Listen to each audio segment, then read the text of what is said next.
பொன்மனச்செம்மல் புரட்சித் தலைவர் எம்ஜிஆர் அவர்களையும் இதயம் புரட்சித் தலைவி அம்மா அவர்களையும் வணங்கி, அன்பான தமிழ்நாட்டு மக்களே, வருகிற 23ஆம் தேதி நடைபெறும் சட்டமன்ற தேர்தலில் தவறாமல் நாம் ஜனநாயக கடமையை நிறைவேற்றுவோம். இது தமிழ்நாட்டை காப்பாற்றுவதற்கான இறுதி யுத்தம். கடந்த 5 ஆண்டுகளில் ஒரே ஒரு குடும்பத்தின் சொத்துக்கள் பல மடங்கு உயர்ந்துவிட்டன.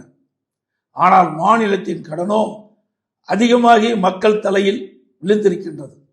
பொய்யான வேலைவாய்ப்பு வாக்குறுதி அளித்து மக்களை ஏமாற்றிவிட்டார்கள். கடந்த 5 ஆண்டுகளில் உயர்கல்வித்துறை முற்றிலும் சிதைந்து விட்டது. பெண்களுக்கு எங்குமே பாதுகாப்பு இல்லாத சூழல் நிலவுகிறது. போதை மற்றும் வன்முறை காடாக மாறிவிட்டது. இந்த அராஜக ஆட்சியிலிருந்து உங்கள் பிள்ளைகளை காப்பாற்ற உங்கள் வாக்குத்தான் ஒரே ஆயுதம். ஒரு குடும்பம் மற்றும் அராஜக ஆட்சிக்கு முற்றுப்புள்ளி வைத்து மக்கள் நலன் காக்கும் குற்றமற்ற சிறப்பான பாதுகாப்பான தமிழ்நாட்டை அனைத்து இந்திய அண்ணா திராவிட முன்னேற்றங்களால் மட்டும் தர முடியும். காவிரி டெல்டாவை பாதுகாக்கப்பட்ட வேளாண் மண்டலமாக அறிவித்து விவசாயிகளை காத்த அரசு நமது அனைத்து இந்திய அண்ணா திராவிட முன்னேற்ற கழக அரசு. ஒரே ஆண்டில் 11 புதிய அரசு மருத்துவக் கல்லூரிகளை கொண்டு வந்து சரித்திரம் படைத்தோம் நம்முடைய அரசாங்கம். மாணவர்களின் கல்வி மேம்பட விலையில்லா மடிக்கணினிகளை வழங்கியதும் நமது அரசு.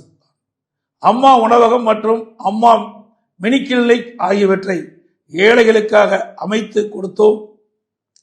சிறப்பான நமது தேர்தல் அறிக்கை மூலம் வளமான ஒரு எதிர்காலத்தை தமிழகத்துக்கு வழங்க இருக்கின்றோம். அது மூலம் தமிழ்நாடு இன்னும் முன்னேற்ற பாதையில் செல்லும். அனைத்து இந்திய அண்ணா திராவிட முன்னேற்ற கழக தலைமையிலான தேசிய ஜனநாயக கூட்டணி அதிக வாக்குகளை பெற்று அமோக வெற்றி பெறவும், அனைத்து இந்திய அண்ணா திராவிட முன்னேற்ற கழகம் தனி பெரும்பான்மையோடு வெற்றி பெற்று ஆட்சி அமைக்கவும், தேசிய ஜனநாயக கூட்டணியில் அங்கம் வைக்கின்ற கட்சியுடைய சின்னங்களான இரட்டை இலை சின்னம், தாமரை சின்னம், மாம்பழ சின்னம், குக்கர் சின்னங்களில் பெருவாரியான வாக்குகள் அளித்து வெற்றி பெற செய்யுமாறு அன்புடன் கேட்டுக்கொள்கின்றேன். நன்றி, வணக்கம். செய்திகளை உடனுக்குடன் தெரிந்து கொள்ள நமது அம்மா இணையதள தொலைக்காட்சியை சப்ஸ்கிரைப் செய்து அருகில் உள்ள பெல் ஐகான்